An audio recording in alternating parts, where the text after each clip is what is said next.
الرحمن الرحیم۔ معزز خواتین و حضرات، برصغیر پاک و ہند میں 1000 سال تک مسلم حکومت کا سورج اپنی پوری آب و تاب کے ساتھ چمکتا ہے، مگر جب اقتدار کی کرسیوں پر براجما وہ ظالم اور عیاش طبقہ اپنی ذمہ داریوں سے ناشنا ہو کر اپنی زندگیوں کو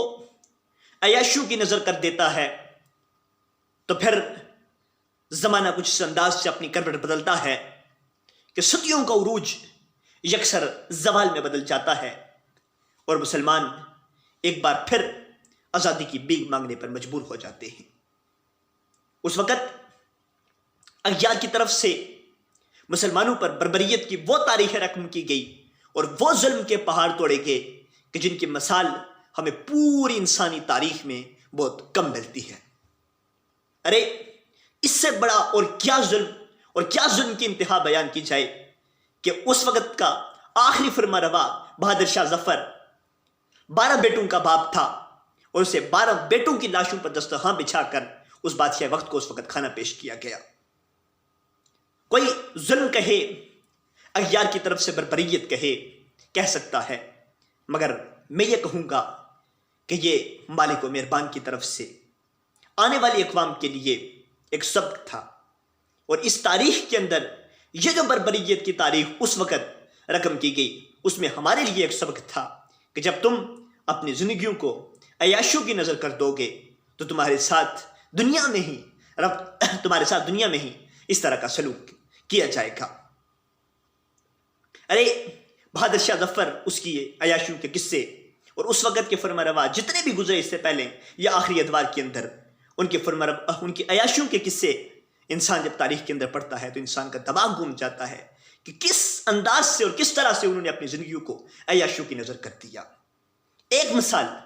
یہ آخری بادشاہ بہادر شاہ ظفر، جب انگریزوں نے آ کر آخری وقت میں اس کے محل پر حملہ کیا اور جب اس کے ارد گرد جو اس کے حوالی تھے، جو اس کے خدام تھے، جو اس کے ارد گرد موجود تھے، جب انگریزوں نے اس کے محل پر حملہ کیا وہ سارے بھاگ جاتے ہیں، اور بہادر شاہ ظفر کو اپنے جوتوں تک کی خبر نہیں تھی اس وقت کہ اس کے جوتے کہاں پر پڑے ہیں۔ انگریز پہنچتے ہیں اور آ کر اس کو قبضہ اور آ کر اس کو گرفتار کرتے ہیں، اور پھر قید خانے میں لے جانے کے بعد اس پر بربریت کی تاریخیں جو رقم کی جاتی ہیں وہ قصے تاریخ کی کتب کے اندر آج نمایاں الفاظ میں موجود ہیں۔ جب بربریت کی یہ تاریخیں رقم کی جاتی ہیں تو اس وقت آخری غزل جو جیل میں بیٹھ کر بہادر شاہ ظفر نے لکھی، جب اس کو میں نے پہلے کہا کہ جب اس کو 12 بیٹوں کی لاشوں پر دسترخوان بچھا کر جب بادشاہ وقت یعنی بہادر شاہ ظفر کو کھانا پیش کیا جاتا ہے تو وہ آخری یہ غزل جیل کے اندر بیٹھ کے جو لکھتا ہے تو دل کے کانوں سے سننے والی ہے وہ غزل۔ اس میں کہتا ہے کہ لگتا نہیں ہے دل میرا اجڑے دیار میں، کس کی بنی ہے عالم ناپائے دار میں۔ لگتا نہیں ہے دل میرا اجڑے دیار میں، کس کی بنی ہے عالم ناپائے دار میں۔ عمر دراز مانگ کے لائے تھے 4 دن، 2 آرزو میں کٹ گئے 2 انتظار میں۔ بلبل کو باغباں سے نہ صیاد سے گلا، قسمت میں بس قید لکھی تھی فصل بہار میں۔ ان حسرتوں سے کہہ دو کہیں اور جا بسیں، اتنی جگہ کہاں ہے دل داغدار میں۔ دن زندگی کے ختم ہوئے شام ہو گئی،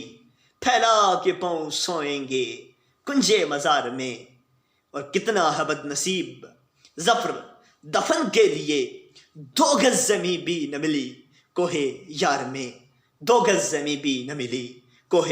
یار میں۔ والسلام۔